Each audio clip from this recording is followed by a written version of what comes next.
18 வருஷம் ஐபிஎல்ல most wicket எடுத்த பவுலர் யாருன்னு உங்களுக்கு தெரியுமா? எல்லாம் கலப்பாடாதீங்க, வாங்க இந்த வீடியோல போய் பார்க்கலாம். அதுக்கு முன்னாடி பற்றி இந்த வீடியோக்கு லைக் பண்ணிருங்க, ஷேர் பண்ணிருங்க, உங்களுக்கு பிடிச்ச பிளேயர் யாருன்னு கமெண்ட் பண்ணிருங்க. அப்புறம் நம்ம சேனலை மறக்காம சப்ஸ்கிரைப் பண்ணிருங்க.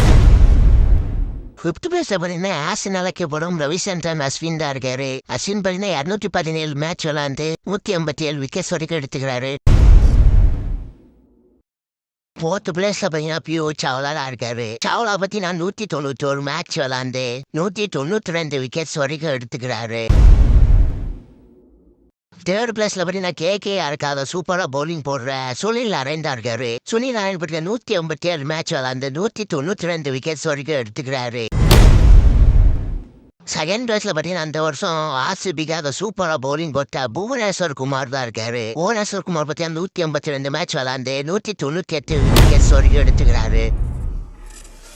1st பிளேஸ்ல பார்த்தீங்கன்னா இவன் சேனல் தான் இருக்காரு. சேனல் பார்த்தீங்கன்னா 171 மேட்ச் விளாண்டு 221 விக்கெட்ஸ் வரைக்கும் எடுத்துக்காரு. இந்த டாப் 5 பிளேயர்ஸ் எந்த பிளேயரும் உங்களுக்கு பிடிச்சிக்குதுன்னு கமெண்ட் பண்ணுங்க.